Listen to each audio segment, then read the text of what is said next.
Welcome to Unpacking Peanuts, the podcast where three cartoonists take an in-depth look at the greatest comic strip of all time, Peanuts by Charles M. Schulz.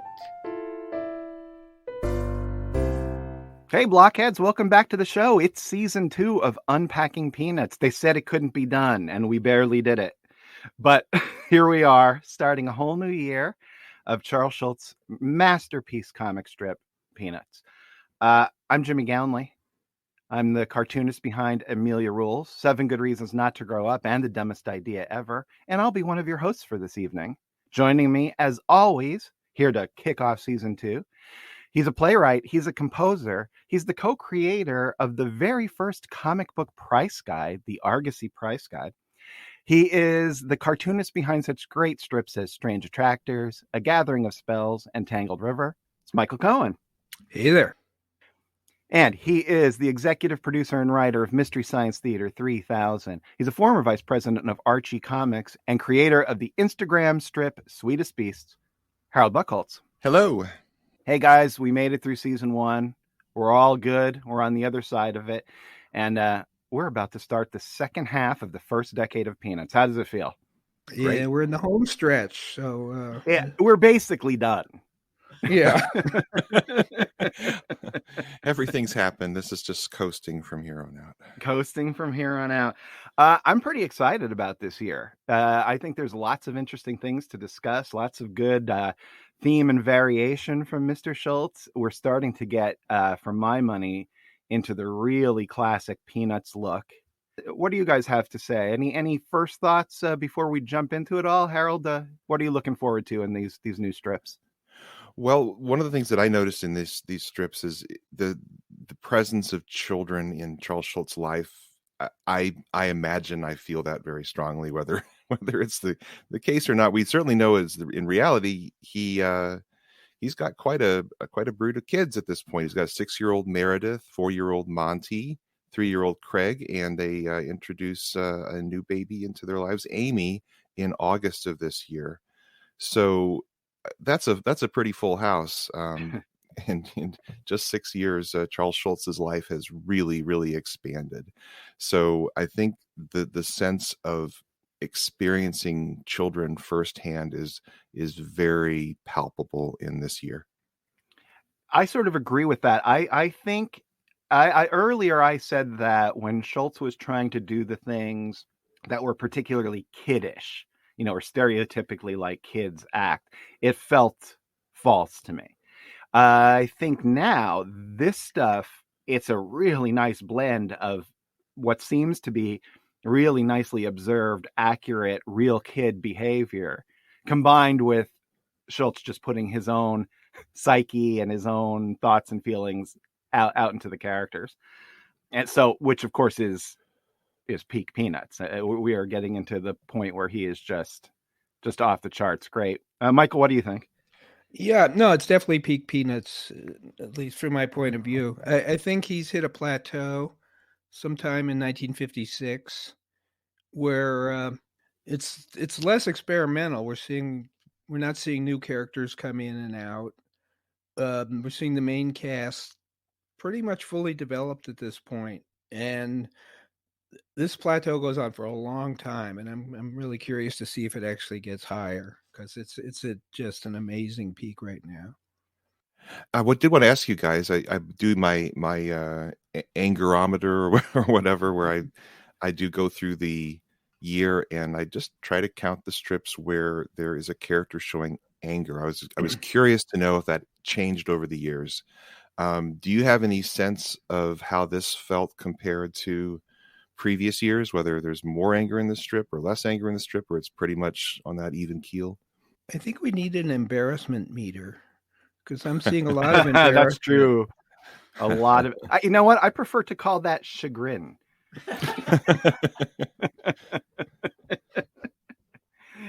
Humiliated by one's own failure. But yeah, that is definitely the emotion I would say is the strongest this year. I don't know. Yeah, I'm going to say it's about the same. What do you think, Michael? We'll see as we go through it. I was just so overwhelmed by the amount of embarrassment. that I wasn't paying attention to anger. I mean, the angry Well- characters get phased out at some point years later. I mean, the Patty and Violet, who for no explicable reason just hate Charlie Brown and want to humiliate him. It's never explained what it is about him that they hate. I think it's because he's constantly running behind them going, do you like me? Do you like me? Why don't you like me? Do you like me? I would hate that guy after a while. Like, go find someone else. Because I will say that as far as going find someone else, there are two moments in this year that legitimately gave me chills where I thought, oh, we're seeing something really, really magical happen to Charlie Brown. Even though Charlie Brown, I don't think even 100% notices all the time. I wonder if it's the same two that have been haunting me all week. Ooh. Oh, well, mine aren't haunting. So we probably have different, which is good. I would like to not pick, the same best strip of the year as one of you guys. All right, sorry. Go ahead, Harold. Well, here is our tally for the year. I believe this is leap year, so there might be one more strip. But 1955, there were 125 strips where a character showed anger. 1956, it's 162. So it's gone from 34 to 44%. And it's interesting that it didn't register for you guys, because this year to me, and when I read these things, I'm reading them usually like really tightly together. I'm not spreading them out. I'm usually over the course. And this is kind of the sad thing about being a cartoonist. I was reading a year's worth of Charles Schulz's work in about an hour. And it just is so depressing when you think all the effort that goes in being a cartoonist, and it takes about an hour to read a year's worth of amazing work. But what I felt that this year was it was strident. There was a stridency to the strip that I hadn't experienced yet, and I didn't remember. This is kind of a little bit of a gap for me. I saw some of these strips growing up, so this is a lot of this is fresh, and it just seemed like there was a lot of shouting, a lot of anger. That was my take on this year, and again, that kind of ties back to the sense that Charles Schulz has a lot of kids who were probably bumping into each other, as kids can do. But anyway, that's just my take on the year. Yeah, well, I definitely understand what you're saying there too. I see some stridency in Linus, where he's refusing, steadfast and unalterable. I can definitely. And Lucy's angry and pushier than ever, and we're just seeing a lot of new things in the strip that were there, but they really come to the forefront. Of course, and Linus is still shooting his fingers at people, angry with his little bang, and there's a lot of stuff going on here that is, it's. I think we've seen a lot of it in the earlier strips, but he's really distilling it in this year. Yeah, I think that goes to Michael's point about saying it's not as experimental a year, but it's just a quality. It's a burnishing year. Everything is that he's built to this point, he's just starting to polish and turns to gold. I'm glad you brought up the Linus finger gun thing, because I mentioned this last episode as well. What do you think about that coming out of Linus, who is thought of, I think, as the most philosophical, the quietest? Not quietest isn't the right word, but he's more reserved, I'd say, than the other characters, more thoughtful. And yet he is the one that is ready to whip out his finger gun and just start shooting. Because Lucy is his sister. So imagine daily being like crushed by this other person. Right. In retrospect, it gives me a lot of respect for Linus, because he grows out of it into something maybe better. He had the impetus to begin with, which is, I agree with what you're saying, I think, in that if he emerged fully formed as Charlie Brown Christmas Linus, Lights Please Linus, that is less interesting than someone who we know, the only merciful thing to do, one shot right from the hip, who has these kind of angry tendencies, and he doesn't seem like he's repressing it. It seems like he moves right. He's which is this is a comic. Like he's processed it. And again, looking at the ages of these children. So I think it was Jill who said that Meredith was Lucy. That was her take on it. The younger kid's view of the oldest kid. She did say that at one point. But in any case, Yeah, it's really interesting. I'd be interested to know if the personalities of Schultz's children, actually he was seeing them kind of change and mature over the years, and we see that in some of these kids in the Peanuts pantheon. I wouldn't be surprised. The other thing I wanted to talk to you about, we've talked about how Schulz was influenced by Crazy Cat, and we've talked about it a lot. And one of the great things about Crazy Cat is the theme and variation.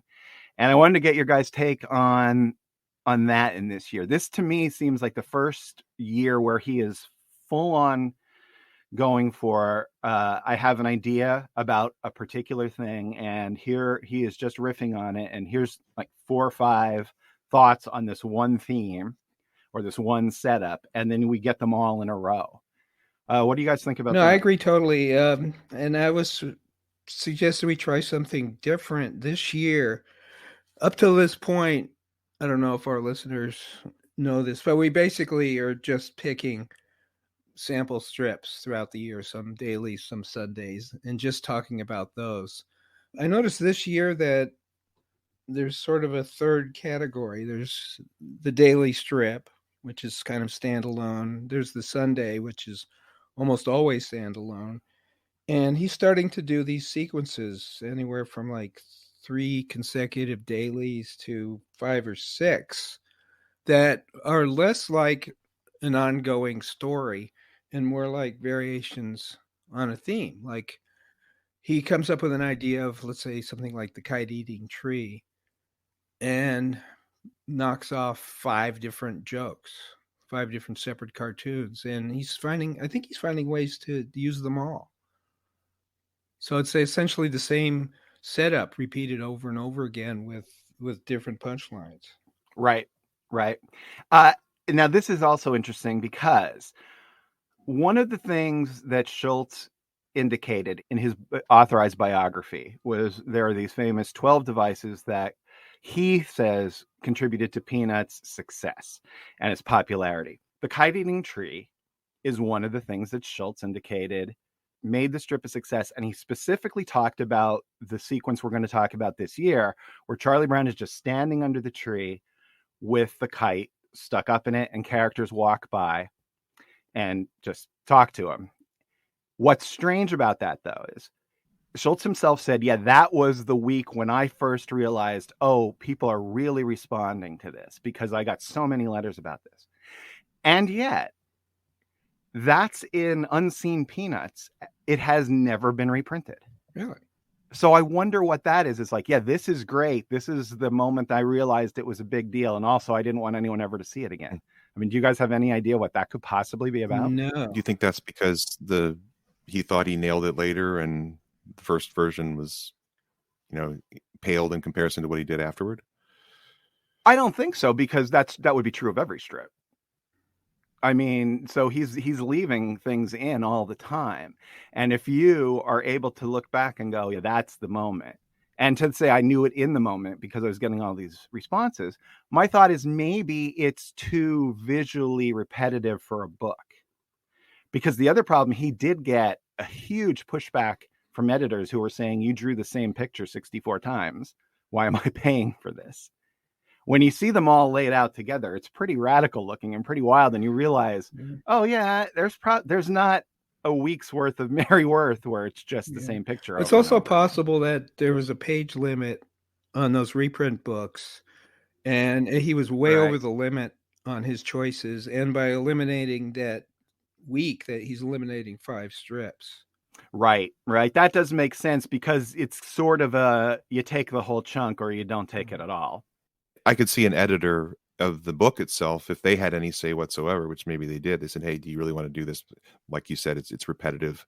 Maybe there's better use of the pages.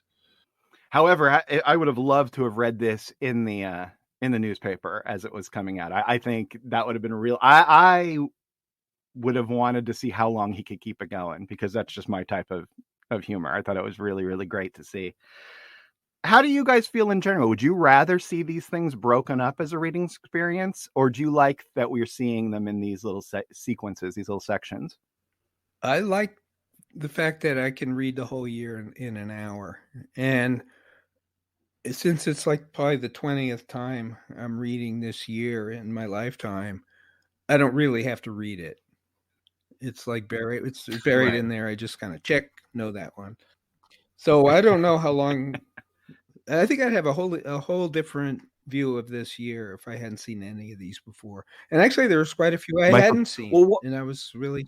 that's what I was going to ask. What percentage do you think it is at this point that you haven't seen? There were some that I definitely would have remembered had they been reprinted. Mm-hmm. And actually, I picked a few of those, even though they're not by any means the best strips of the year. I picked a few just like, why was this never reprinted? Right. Are you ever surprised, Michael, when you do read through? You've read it 20 times. Are there any things that just jump at you fresh every time? That's like, oh wow, that I didn't remember that, or you read it in a different way. And I've read struck these you? so many times that I remembered them all, and anything that I didn't remember clearly I'd never seen before. This was just part of my life, was to reread these all the time. And I can vouch for this. Michael and I used to have a contest where someone would randomly pull out a Peanuts book and read the first panel, and then we would have to guess the punchline. But then that got too easy. So we would like, all right, read the second panel and we'll tell you the punchline. So I believe it when you said you have these memorized. Yeah, I mean, it's like hearing a song. You know when you've heard a song before. Right, for sure. For sure. Well, I'm excited then to just kind of get into it, and let's see where the year 1956 takes us. All right. Okay? All right, here we go. January 1st. Charlie Brown is bundled up for winter and walking across the ice. In the distance, Shermie yells, "Hey, Charlie Brown, I thought we were going to make a snowman." Charlie Brown says, "I changed my mind, it's too cold." Charlie Brown continues to walk away. "No matter how much I wear, I still get cold. I must have thin blood." Charlie Brown slips on the ice and is stuck. "Good grief, I've got so many clothes on, I can't move. I can't get up." He struggles mightily to try to get himself up.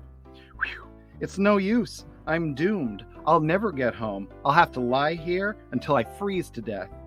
Snoopy comes up, looks at Charlie Brown laying there, and then pushes him off the ice with his head, as two other characters look on, and Charlie Brown thinks to himself, "This is the most embarrassing thing that's ever happened to me." The shades of Randy and A Christmas Story. Oh, it is very A Christmas Story. I can't put my arms down. But they would have stolen that from this. I mean, that panel where he's struggling to get up is so classic.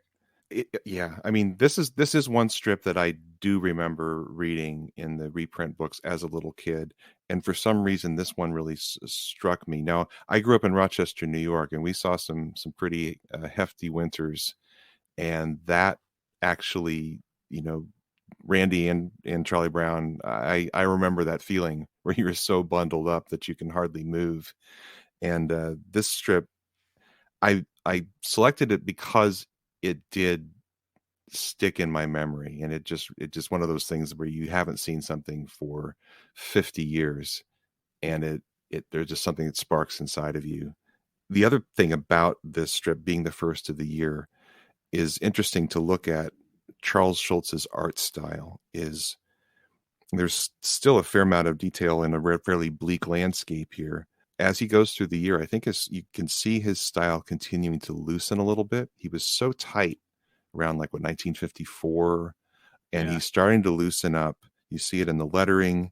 You see it in the details. I guess one thing that Schulz did a lot in this kind of golden age period is it seems like he's very crisp on the characters' faces.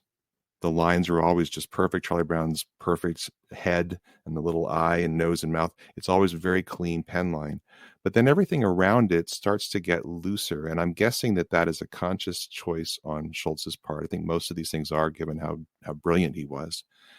And he has this thing where if you have a really crisp line around the face, it draws your attention to it. And as you go away from it, it's almost like, when you focus on something and your peripheral vision starts to fuzz out. Mm-hmm.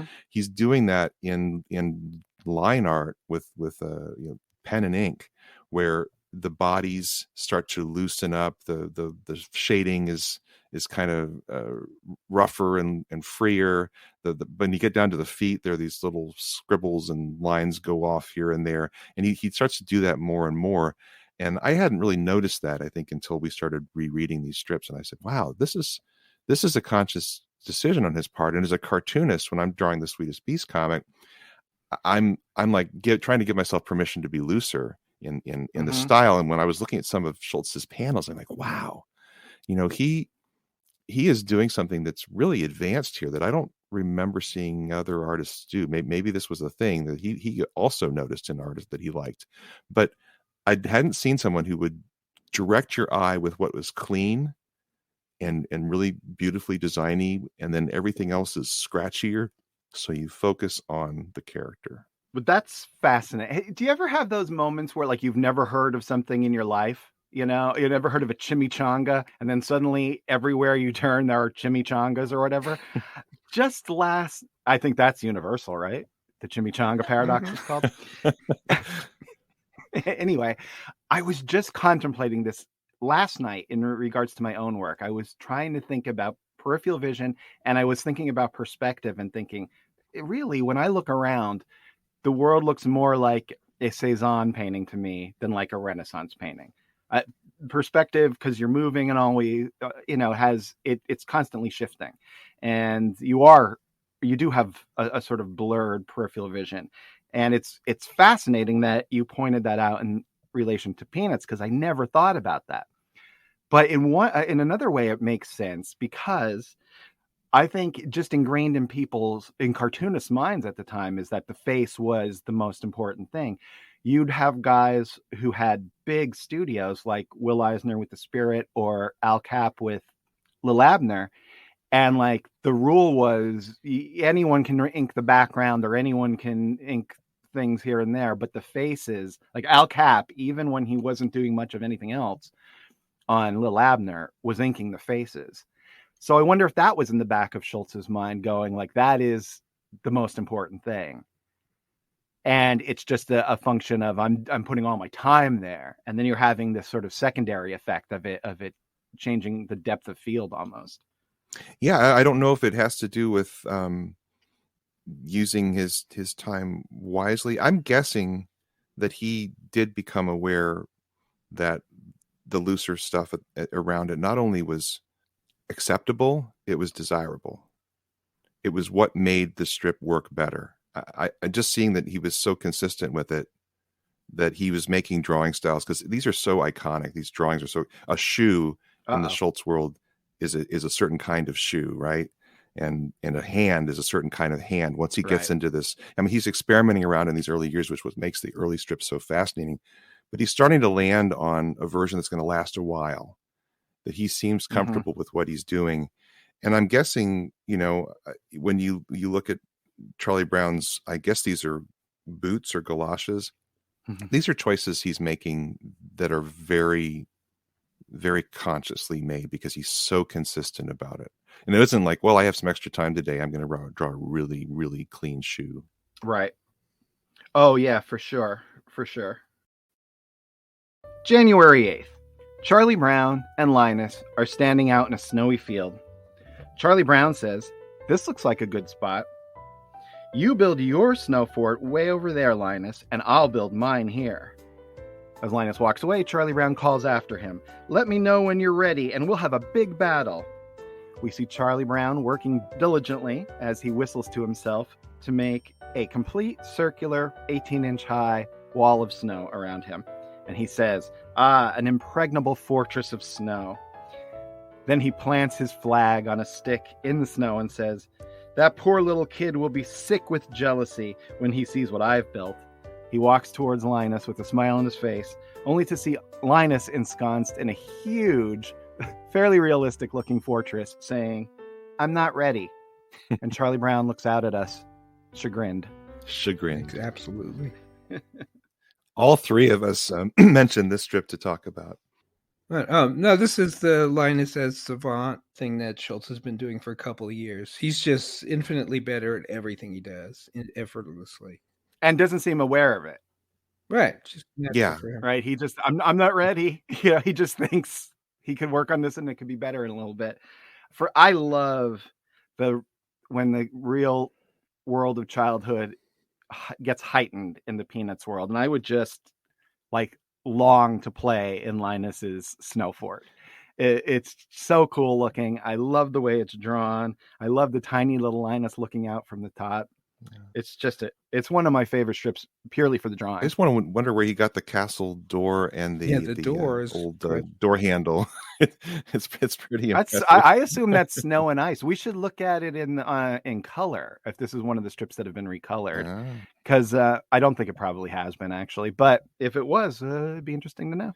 The thing that struck me here was I was just thinking about how characters can become special to people because they can do things no one else can do in comics. Certainly superheroes fulfill that. Popeye was like the first superhero. He was, there's no explanation why eating spinach makes him super powerful. But I think Schulz really is tying into something here where he roots the characters in an emotional reality, and yet he will go to these surreal places where they're capable of doing things that you or I couldn't do. And I do think that it done right can really endear a character to an audience. Snoopy is the classic example of that.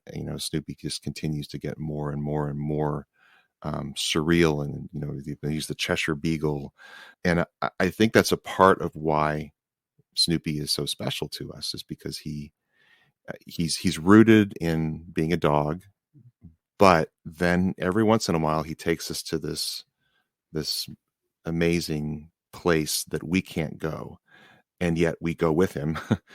But emotionally, it just makes a character really powerful, especially if there is some grounding there to start. Yeah, for sure. It's a Ferris Bueller's Day Off, that kind of character where you just want to see someone who can do all the things you can't do. I actually tried to do this in my last book, 7 Good Reasons Not to Grow Up. One of my thoughts was actually watching Ferris Bueller and going, well, no one's born Ferris Bueller, right? Well, what's this guy really? He had to decide to be like this. Right. And then the thing is, it's an illusion to everybody else. It looks like magic, but behind the scenes, he's doing all kinds of, like any magic act, there's shenanigans. But I love that kind of character. I think it's really interesting. To go back quickly just to the drawing thing, I actually wanted to ask you guys both a question. So I had a new experience. I drew my first ever comic strip completely digitally. It's not an Amelia or anything important, but I drew it digitally. And I had a question for both of you.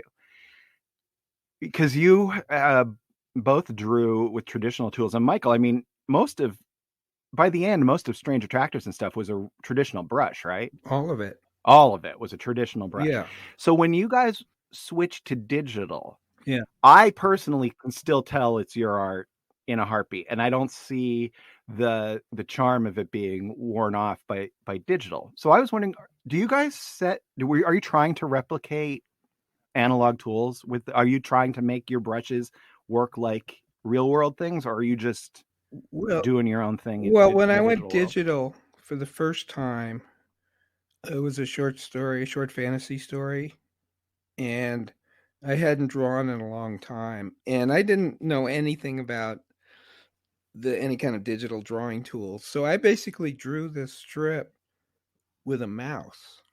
Oh, wow. Which meant I could get 0 brush effects.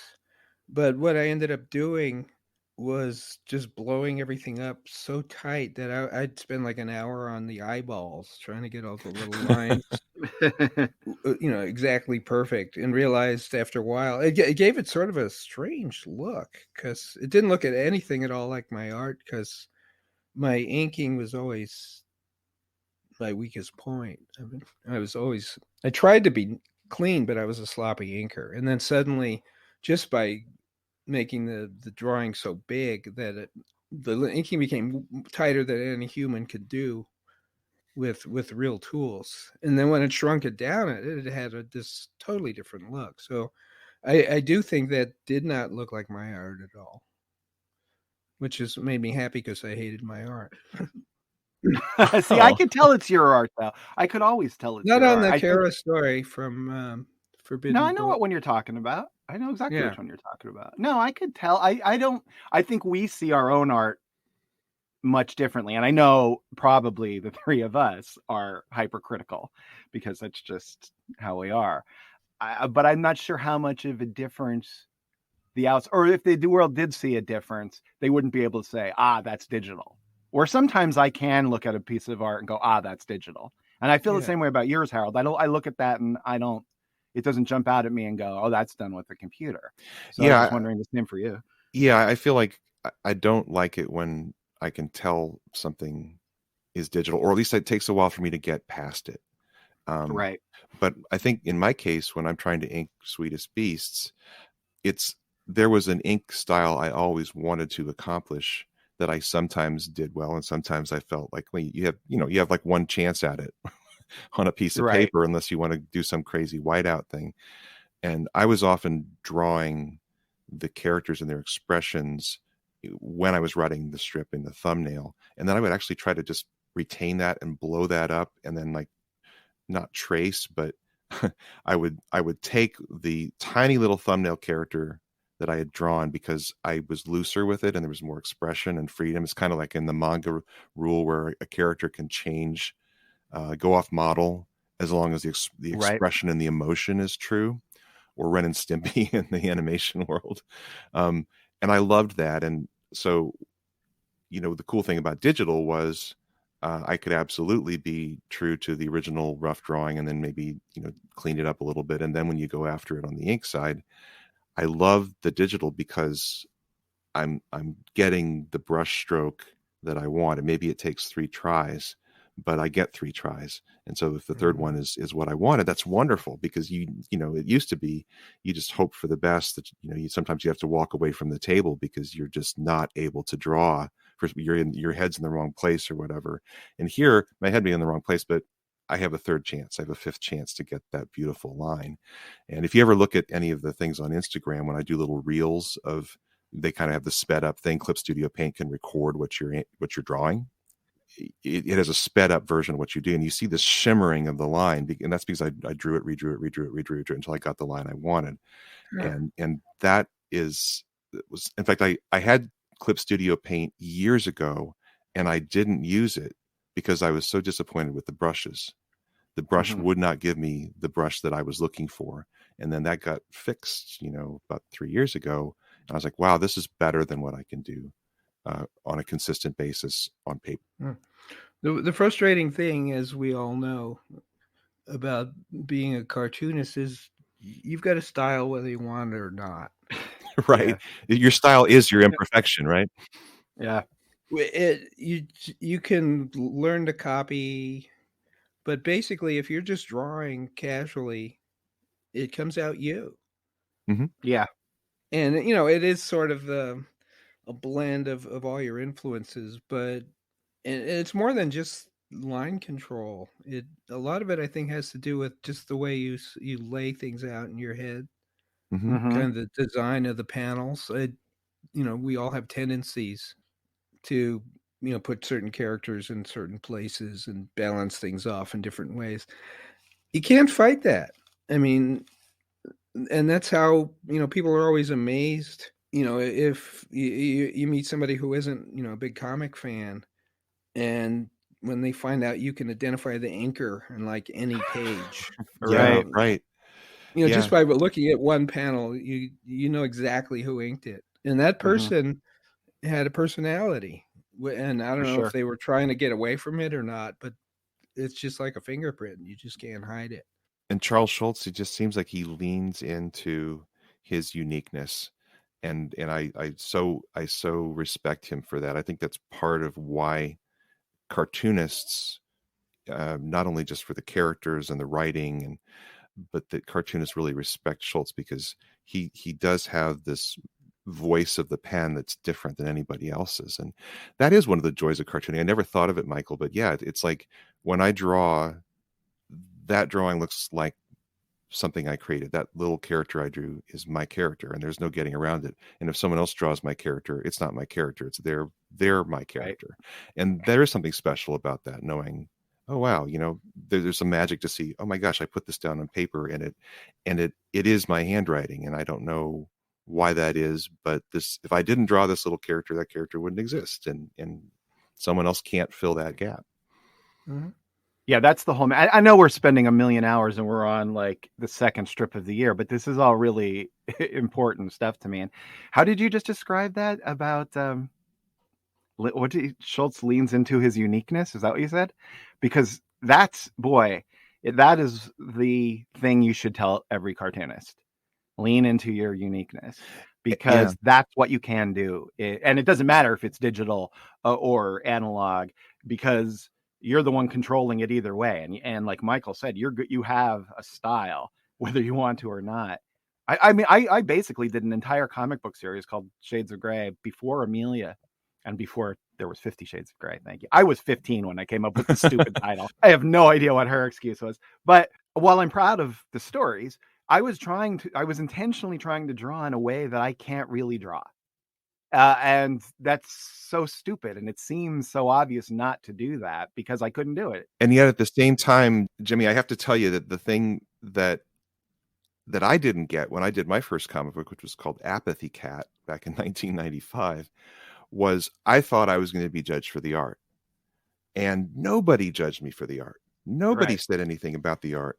It was all about the storytelling. People seem to accept your art style as long as it has some inner consistency, because they're used to seeing these different fingerprints. Jimmy, even though you say you were trying to draw in a way you can't draw, that falling short, I think, is a fingerprint, right? Yeah. For sure. I mean, and maybe we've already said this, but the Will Eisner quote that your mistakes are your style. The sum of your mistakes is your style. Yeah, and so maybe Shades of Grey falls short for you, but for me at least, it's just your fingerprint. And it seems like audiences have learned to appreciate that. They seem not to mind those imperfections. They almost expect them. And that's kind of freeing for an artist. I mean, obviously there's some things that you try that you feel, or maybe you do, fall way short. Right. But it's like El Greco was like, what were you doing? Stretching your bodies out. It's like, is that a failure? Is that a fingerprint? It's really, I guess, in the eye of the beholder. January 16th. Lucy is sitting at a table, writing on a piece of paper. Charlie Brown is in the background. Lucy turns to him and says, "Can birds fly to the moon, Charlie Brown?" Charlie Brown angrily says, "Good grief, how should I know?" Lucy goes back to scribbling on her paper. "I'll put down that they can. I'm writing an essay on birds for school." Lucy quotes from her paper to Charlie Brown. "Certain types of birds have been known to fly as far as the moon and back." Lucy turns and says, "I feel that for an article such as this, it's a good idea to bring out little-known facts." Oh, God. There's no Google in those days. Lucy would crush it on social media, though, wouldn't she? This is so good. Birds fly to the moon. I think this was not reprinted. Yeah, I don't remember this one either. And I think it's like hilariously funny. Very, very funny. This reminds me, again, I can only talk about three things, but when the Beatles could throw away like Rain as a B-side because, whatever. Anybody else would be running in the streets screaming about what a great thing they've done. But Schulz is like, we don't need to reprint that one. It's not my all-time level of brilliance, but it's funny. Yep. January 18th. Linus walks up to Charlie Brown. Charlie Brown is sitting there, and Linus says, "Will you be my friend, Charlie Brown?" Charlie Brown stands up and shakes Linus's hand, saying, "Why, sure, Linus. I'd be glad to be your friend." Linus and Charlie Brown walk down the street, a huge grin on Charlie Brown's face, as Linus says, "Lucy told me it was about time I made a few friends. So I figured I'd better start right at the bottom." And Charlie Brown is, of course, chagrined. This is one of the ones that gave me goosebumps, because Linus just walking up saying, "Will you be my friend, Charlie Brown?" is like the greatest thing ever.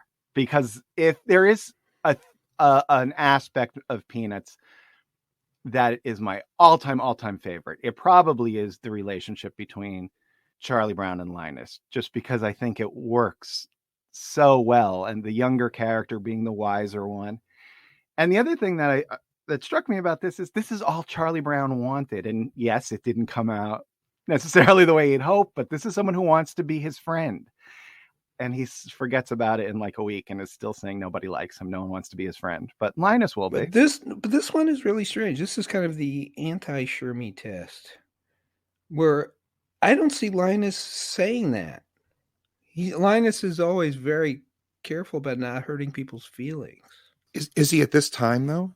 Well, I don't know. Is he just oblivious? Yeah, this is his first interaction with a friend, and really, if you think about it, his socialization has come from Lucy. It's a miracle he's not a serial killer. Yeah. This version of Linus, it seems like he's in the balance right now between, he's got anger issues, he's got kind of disconnection issues with everybody else, and this seems to be kind of part of that disconnection that is in the early Linus, and he does somewhat grow out of that, although he's still disconnected in his own way in later strips. But yeah, this is not something I think Linus would have done even 2 years later. I can actually see this with a Lucy.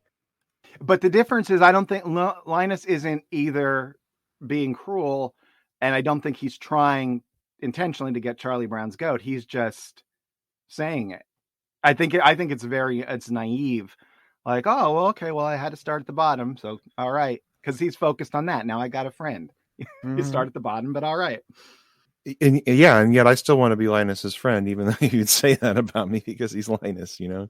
It's a complex strip emotionally. I think it's a little disturbing. It's not just a if these characters were cardboard, it would be the character's feet would fall back and you just see the feet and you go plop.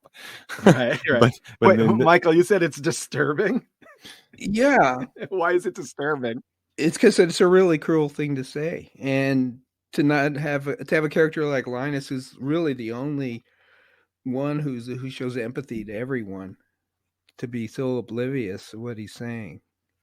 Well, yeah, he has points for being young. That's his first interaction. Okay, so I'll forgive him. I'll give Linus a pass for that. Mm-hmm. January 19th. Lucy is closely reading a book which is propped up on an ottoman. Her nose is buried in the pages. In the second panel, the book is now on the floor, and Lucy is somehow even closer, her nose touching the pages. She stands up, carrying the book, and says, "I give up. There's no use trying." She walks over to Charlie Brown and says, "No matter how hard I try, I can't read between the lines." This is something he might have observed in his kids, because kids, I remember when I'd first come across a phrase, I'd always take it literally. And so this doesn't seem too impossible that some kid might actually try to do this. I have to admit, I remember thinking about that phrase literally. I never tried to do it, but I do remember being baffled, like between the lines. January 29th. We see Charlie Brown out by the old frozen pond putting on his ice skates. He skates out onto the ice and suddenly is confused because someone is coming up behind him. Oh, good grief. It's Snoopy, who's up on his hind paws, skating like a pro. He then circles back and zips over Charlie Brown's head. Then he does a hairpin turn around Charlie Brown. Suddenly, he swishes past Charlie Brown, goes flying in the air. Wham! He lands on the ice, cracking it. In the last panel, we have Charlie Brown dragging Snoopy home on a sled. Now Snoopy is decked out in Charlie Brown's winter clothes, like it's a shock blanket, saying, when will I ever learn? This is a case where Schulz steals from himself, because he used this exact same punchline in a similar comic from last year. Yeah, and I think he does it again. I think this is another version of that theme and variation. I don't think he's trying to get away with recycling a joke so much as he is trying to add to the joke by having your recollection of the previous joke still in mind. Yeah. I think. Yeah, maybe he's trying to create a catchphrase. Right. He's reinforcing it, yeah. But that's weird when you think about it, because like, how long ago was the last one? A long time ago, right? Yeah, in real time. Last year, maybe. So at least a few weeks, a few months. Yeah. With no internet, most people read it once and threw the paper away. So it's pretty confident to think, oh, people will remember. I wonder if he got good feedback on that strip, and he was like, "Hey, maybe that's something I can continue." Yeah, it could be that, and it could also be that every once in a while he just wants to let rip with the drawing. And this is so fun to watch Snoopy zipping around on the ice. My favorite actually is the last panel in the second tier of Snoopy doing that hairpin turn, just because I love it when the characters are small in the space and you can sort of see the vastness. Yeah, how do you behind them. describe I love it. the expression on Snoopy's face with his ears going back, and he's got that little horizontal line for the eye with like his eyes are closed. He's so good at what he's doing. Oh yeah, it's Zen. Yeah. He is just in the moment, in the zone. I played basketball in high school, and for one quarter, I felt like what they say, in the zone. Never repeated it, never did it before. But that moment where you're just like, oh yeah, everything is right. That's what Snoopy's feeling right there. And I love Snoopy and Charlie Brown's getup with sticking out of the little Minnesota hat and gigantic coat. So cute in the last panel. Very cute. I also like that he sets up that Charlie Brown has a sled to carry Snoopy home on. And the first panel, that's what Charlie Brown is sitting on while he puts his skates on. Very nice. February 4th. Linus stands defiantly, his arms folded across his chest. He says, "Boy, am I stubborn. I'm the most stubborn person alive." He yells into the distance, "I'm like a rock, permanent, immovable, fixed." Snoopy comes shooting in from behind, knocking him over like a battering ram. Linus, now flat on his back, is still yelling at the sky, saying, "Steadfast, unalterable, unyielding." So, Harold, is this an anger strip? Because what is Snoopy's motivation here? Yeah, this is an anger strip, I think. You could also call it determination. That's always a... We haven't gotten to the Snoopy versus the blanket, where him and Linus are at war over the blanket, but this just seems to be Snoopy just trying to bowl this little kid over. Snoopy seems to have a really low opinion of Linus and Lucy in this year. Wonder why. He is giving no mercy to them. February 6th. Violet is yelling at Charlie Brown. In the distance, we see Shermie looking on. Violet says, "I'm having a big party, Charlie Brown, but I'm not going to invite you." Charlie Brown is very upset. He says, "Rats." Shermie comes over to console him and says, "Don't let it bother you. She's just being mean." Charlie Brown yells to the sky, "I can't help it. Rats, rats, rats." He then calmly turns to Shermie and says, "Whenever she goes to all that trouble to hurt me, I sort of feel obligated to let it bother me." Shermie is certainly a good friend, isn't he? Let's check the thermometer, Charlie Brown. It is time right now. We need to check it. Let's check the thermometer. I think this is my pick for adding a new character trait to Shermie. Mm-hmm. Right? What would we say this? Yeah. He's compassionate. Yeah, he's compassionate. Yeah, empathetic. He's a nice All guy. right, let's go. I kind of like his presence there in this strip. So we have now officially, we are calling it, we are adding compassionate to the list of Shermie characteristics on the thermometer. So as of 1956, this character, who we previously disparaged as having no personality traits, is officially a compassionate, patient, pedantic, good listening, vain, friendly hypocrite. Well-rounded character. I like this Shermie. That is a well-rounded character. He's great. He's like the Hamlet of 1950s comic strips. He's fantastic. So, all right, that was this week's episode of The Thermometer. February 8th. Snoopy sits by himself smiling. He thinks, "A kangaroo, that's what I'd like to be. Boy, I'd go jumping all over the place." We cut to Shermie and Charlie Brown. Charlie Brown hears something in the distance and says, "Listen." Shermie asks, "What's the matter?" Charlie Brown says, "I thought I heard something go bwong." Shermie says, "You're losing your mind, Charlie Brown." Then we see Snoopy hopping by in the foreground. Bwong, bwong, bwong. Okay, well, this is one of many Snoopy animal imitations throughout the year. And we don't have to do them all, but let's see. He does a giraffe. He does a kangaroo. He does an elephant. He does an alligator, a lion, a snake, a python, separate snake, and then he imitates Lucy. So this is definitely Snoopy's big shtick this year. And also in this particular strip, Shermie goes back to where we first saw him in the very first strip, where he's just a little bit critical of Charlie Brown.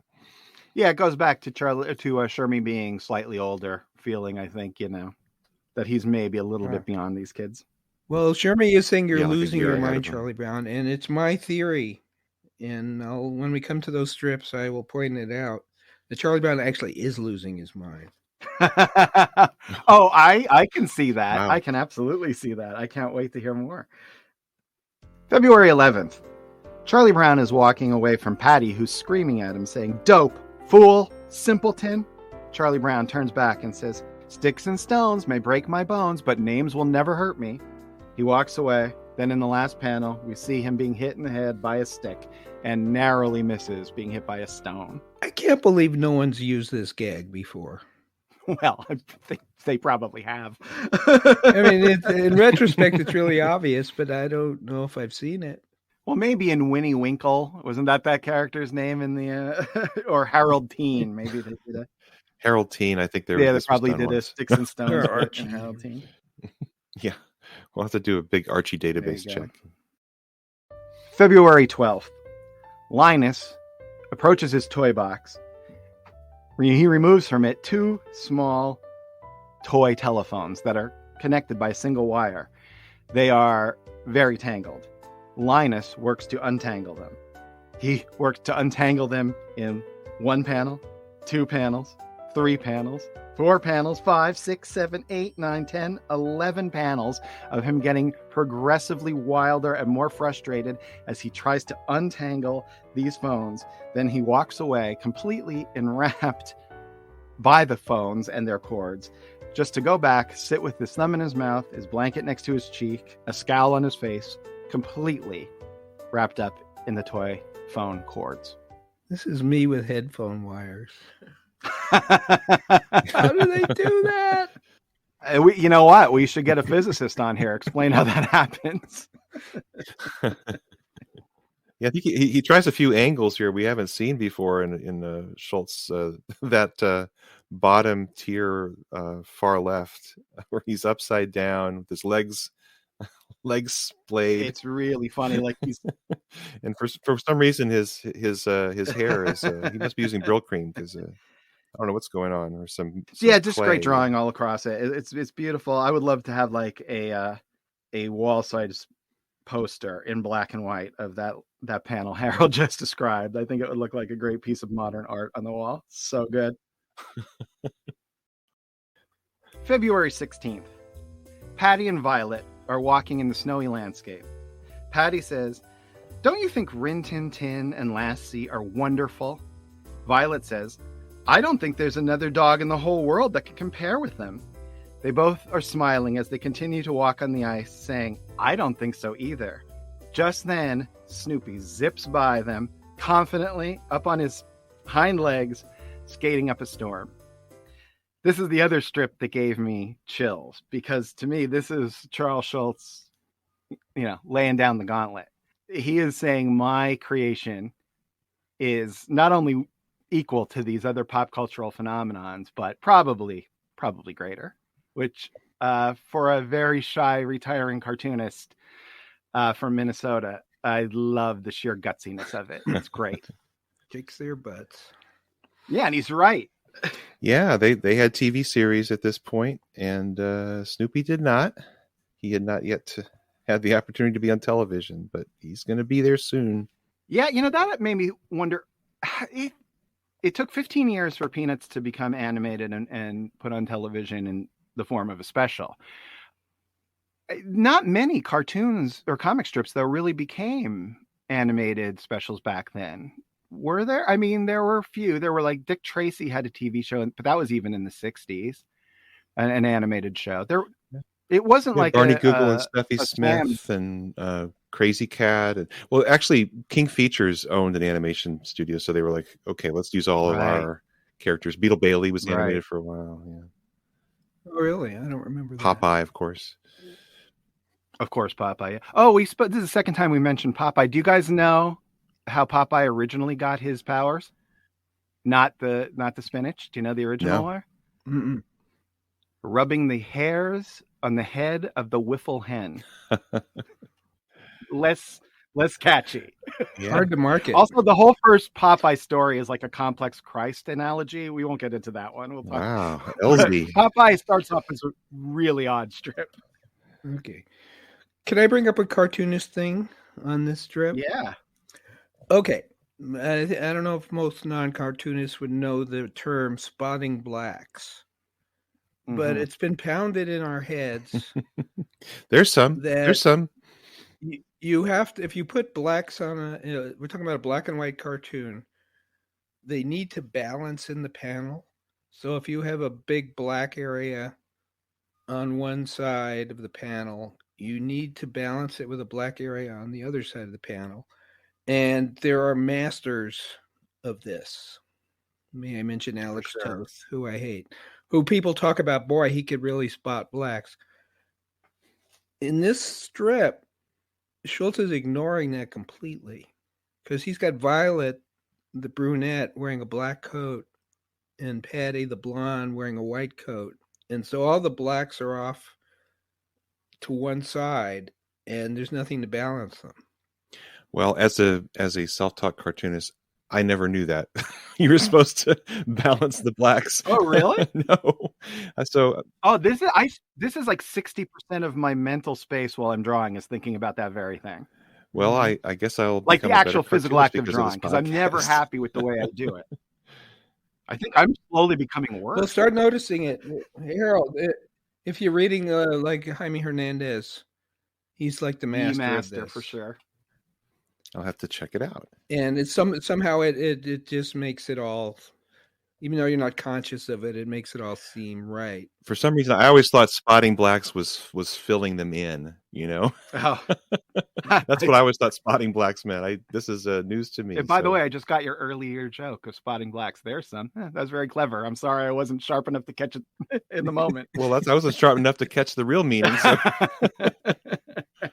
The last panel is spotted nicely. Well, let me ask you this now, though. When you're reading this, does it bother you? No, I would never think about it, but when we looked at it, I first went like, boy, the black is really black. And so it drew attention to itself. And you would think another way you would utilize spotting black if it's drawing your attention would be to have Violet be the one who's always the one talking, but she only has one of the three speaking lines. Yeah. So that's weird too. It's so spare that I think he can get away with almost anything because the characters are always perfect. He is such a unique artist. It's really interesting and inspiring to watch, but it's also on some level a little bit frustrating because I can't, if I drew a panel that was that out of whack in terms of lights and dark, it would look like it was out of whack. His never does. Well, I don't believe in these rules in general. Mhm. Well, I think what he centers Violet, but you can't in the center three them panels, with which only makes two characters. That's the thing. Right. But all it takes Well, he is kind of it's does. not though. like If you there look at has to the be. first panel. She's almost dead center. The blacks. are That's almost true, dead center actually. in the panel. Yeah. If you look But at it, all from it would just the take to conform to the rule, it's not like you need an equal amount of black on the other side. It's just if there was like a black tree on the panel 2 behind Mhm. Patty, just a thin black tree, that would do it. Mm-hmm. But it's not important. I don't think it's important. But you always, when you read cartooning books, they make a big deal of it. Yeah. Well, here's another question for you, Michael. This is peeling back the curtain a little bit too, because Michael and I have had some of these conversations for 26 years now. And one of the great Michael Cohen tenets when drawing a comic is that if there's something in the background, you have to draw it, right? I mean, because you picture the frame of the panel is like you're looking at a photograph, essentially. Yeah. And if a camera was taking the picture, you have to somehow account for what's in there. Does it bother you as a reader when that doesn't happen? No, because you don't notice it. See, that all I'm trying to do with detail backgrounds is try to distract the reader from the fact that I can't draw. That is not true at all. Well, it might be true that that's what you're trying to do, but you can draw. Yeah. But my whole line of influence is just the complete opposite of yours. Because, All right. Mine would go back to the, Al Williamson and the photorealists who were like totally into getting the backgrounds right, which I never could do. Yeah. Well, I would say I love that stuff. I mean, I but think that would be my dream was always to draw like those guys, and I never thought of getting more cartoony and simplified. Mm-hmm. February 21st. Lucy and Charlie Brown are hanging out at the wall. Charlie Brown says, "Another few weeks and all the birds will be coming back." They walk away and Lucy says, "Coming back? Coming back from where?" Charlie Brown says, "From the south. Don't you know that birds fly south for the winter?" Lucy kicks her head back and laughs. "Ha ha ha ha ha ha. In all my life, Charlie Brown, I've never known anyone with an imagination like yours." And his stomach hurts. And this is where we're getting into the theme and variation thing, because we're going to be seeing a few strips of this. We're not going to read them all. Charlie Brown arguing about reality with Lucy, who finds Charlie Brown's take on reality hilarious. So what we've got here is a good standalone one-shot strip, and Schulz takes this and works some themes off of it. So this runs for 4 days in a row, where Lucy just thinks this is the most ridiculous thing in the world, that birds fly south for the winter, and tries to come up with some arguments saying chickens are birds, aren't they? I mean, do they fly south for the winter? And then finally she realizes that he is telling the truth, because she asked her teacher about it. And her teacher... let me read. I think that last strip is so funny. Let me read that one. Okay. February 24th. Lucy is walking behind Charlie Brown, her head hung low. Charlie Brown looks quite satisfied with himself. As Lucy says, "I asked my teacher today about this bird business." Charlie Brown says, "Oh?" In panel 2, Charlie Brown is still smiling, very self-satisfied.